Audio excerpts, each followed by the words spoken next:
Friends, good morning. जय Shri Krishna. I hope you all are well. तो आज हमारा श्रीमद् भगवद गीता 51 डे चैलेंज का 10वां दिन है और आज से हमारा चैप्टर 2 गीता का सार स्टार्ट होने जा रहा है।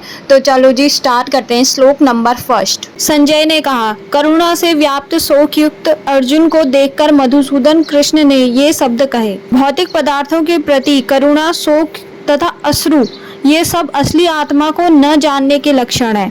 जो इसे नहीं जानता और बाहरी पहनावे के लिए शोक करता है वह शूद्र कहलाता है, अर्थात वह वृथा ही शोक करता है। अर्जुन तो क्षत्रिय था तथा उससे ऐसे आचरण की आशा नहीं थी, किंतु भगवान कृष्ण अज्ञानी पुरुष के शोक को विनष्ट कर सकते हैं और इसी उद्देश्य से उन्होंने भगवद गीता का उपदेश दिया।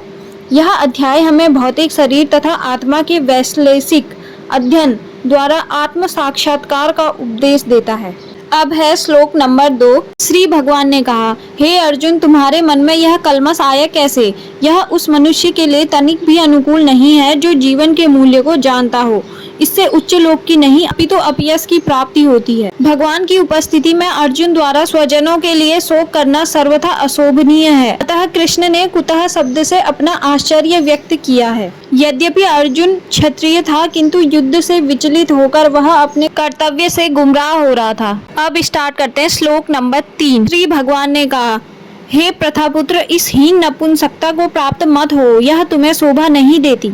यदि क्षत्रिय पुत्र लड़ने से मना करता है तो वह नाम का क्षत्रिय है, और यदि ब्राह्मण पुत्र अपवित्र कार्य करता है तो वह नाम का ब्राह्मण है। ऐसे क्षत्रिय तथा ब्राह्मण अपने पिता के अयोग्य पुत्र होते हैं। नेक्स्ट है श्लोक नंबर 4। अर्जुन ने कहा, हे शत्रुहंता, हे मधुसूदन, मैं युद्ध भूमि में किस तरह भीष्म तथा द्रोण जैसे पूजनीय व्यक्तियों पर उलटकर बाण चलाऊंगा? क्या कृष्ण कभी अपने पितामह नाना उग्रसेन या अपने आचार्य सांदीपनि मुनि पर हाथ चला सकते हैं?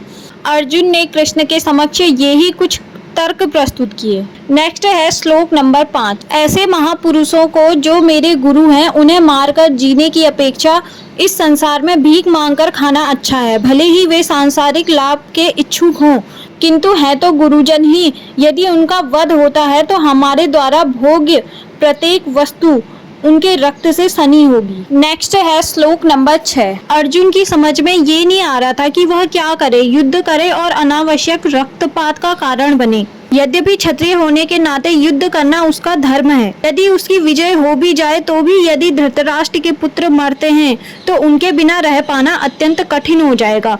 उस दशा में यह उसकी दूसरे प्रकार की हार होगी। अर्जुन द्वारा व्यक्त इस प्रकार के ये विचार सिद्ध करते हैं कि वह न केवल भगवान का भक्त था, अपितु वह अत्यधिक प्रबुद्ध और अपने मन तथा इंद्रियों पर पूर्ण नियंत्रण रखने वाला था।